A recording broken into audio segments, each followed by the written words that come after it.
여러분의 몸은 성숙인가요? 비숙인가요? 여러분은 물을 어떻게 마시고 계신가요? 물처럼 마셨다가 건강을 망치는 물도 있습니다. 물에 대한 더 깊고 놀라운 비밀들을 알려드리겠습니다. 의학박사 서재걸의 아주 궁금한 물 이야기. 안녕하세요, 서재걸입니다. 지난번 다뤘던 살 빠지는 물편에 여러분들이 굉장히 뜨거운 관심을 보여주셨습니다. 너무 감사드리고요. 댓글에 질문도 참 많이 달아주셨는데 그만큼 우리가 흔하게 마시고 있고 옆에 바로 있는 그 물이 건강에 얼마나 중요한지 공감하고 또 내가 마시는 물이 건강에 좋은 물인지 궁금해하시는 분들이 많다는 뜻일 텐데요. 그래서요, 오늘 물 2탄을 준비했습니다. 지난번 미처 다루지 못했던 물에 대한 더 깊고 놀라운 비밀들을 알려드리겠습니다. 여러분, 물이 마른 사막에서는 생명이 살 수 없습니다. 우리 몸도 마찬가지입니다. 여러분들 잘 아시는 우리 몸이 60%가 물로 구성되어 있다. 그래서 우리 몸에 물이 얼마나 있느냐에 따라서 젊음이 결정됩니다. 이런 말 들어보셨죠? 성수기, 비수기.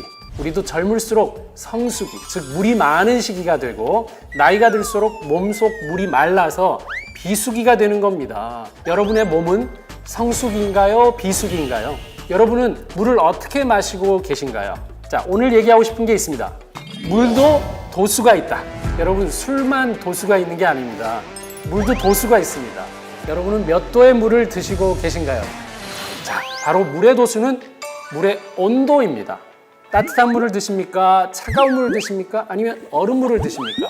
물은 온도에 따라 그 성격과 맛도 달라집니다. 얼음물의 온도는 보통 0도씨, 냉장고에 보관한 물은 보통 4도씨, 상온에 둔 물은 12도에서 한 17도 정도 됩니다. 가장 맛있는 물은 4도의 물이라고 합니다. 물속에 산소가 가장 많아서 청량감이 좋고 물 부피가 가장 작은 4도씨 때 식감이 좋아집니다. 물도 맛이 있거든요. 또 우리 몸의 온도와 비슷한 미지근한 물이 몸의 부담이 가장 덜해서 스트레스를 덜 받을 수는 있지만 찬물이든 따뜻한 물이든 우리 몸에 흡수가 되면서 체온의 온도와 비슷하게 변하기 때문에 너무 과하게 찬물과 얼음물만 마시는 게 아니라면 뭐든 괜찮습니다. 다만 다이어트를 하는 중이라면 따뜻한 물보다는 차가운 물이 운동 효율을 높여줄 수 있고요.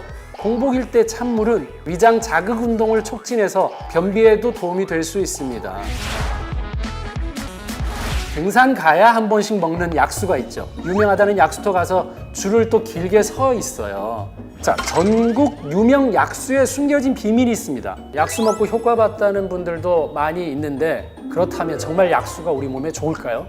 이 약수, 약이 되는 물, 이 약수는 우리 몸에 좋은 이유가 바로 그 안에 들어있는 미네랄 때문입니다. 제일 중요한 미네랄은 여러분들이 두 가지를 기억하면 되는데 끝에가 슘으로 끝나는 두 가지가 제일 중요합니다. 칼슘, 마그네슘, 이 두 가지가 미네랄에서 제일 중요한데 이 미네랄이 우리 몸을 살리는 보약 같은 물질입니다. 근데 이 미네랄은 몸에서 스스로 만들어내지 않기 때문에 따로 꼭 섭취를 해줘야 되는데 채소와 과일에 들어있는 미네랄보다 물을 통해서 미네랄을 흡수하는 게 속도가 가장 빠릅니다. 물의 온도가 가장 맛있고 청량감이 좋은 온도가 있는 것처럼 미네랄도 최적의 함량이 있습니다. 칼슘, 마그네슘 비율이 2대1인 물 또는 마그네슘, 칼슘 비율이 2대1인 물, 이 비율 2대1인 정도의 물이 가장 우리 몸에서 흡수가 잘 되고 세포의 이동 그리고 여러 가지 전기의 이동이 좋은 거고요. 골다공증 예방에도 도움이 되고 맛도 좋은 비율인데 이유가 우리가 칼슘을 그냥 먹으면 혈관벽에 염증 생기지 말라고 칼슘이 붙어 있는 경우가 있는데 그 칼슘이 붙어 있는데 그걸 녹이는 데 필요한 게 뭐냐면 마그네슘 같은 것들입니다. 그 마그네슘을 먹으면 붙어 있는 칼슘이 떨어지면서 그걸 활용할 수 있는데 마그네슘이 부족하면 계속 칼슘만 남아서 조직이 석회화 하기 때문에 굳는다는 얘기입니다. 물처럼 마셨다가 건강을 망치는 물도 있습니다. 여러분 마시는 물 중에 바로 탄산수, 차, 약재 달인 물, 소금물 이런 음료 결코 물처럼 마셔서는 안 됩니다. 이게 일회적으로 한두 번 먹는 거 도움될 수 있습니다. 탄산 자체가 우리 위 속에 들어있는 음식물들을 소화되게 도움을 줄 수 있는 건 탄산수인데 탄산수로만 하루 종일 먹는다는 거는 위나 점막을 약하게 만들 수 있고요. 또 위장이나 식도 질환을 악화될 수 있게 만들 수 있기 때문입니다. 또 문제가 되는 게 차입니다. 그래서 차는 차고 물은 물이라고 저는 표현을 하고 있는데 둥글레차, 보이차, 우엉차, 결명자차, 마테차 등은 물을 대신할 수는 없습니다.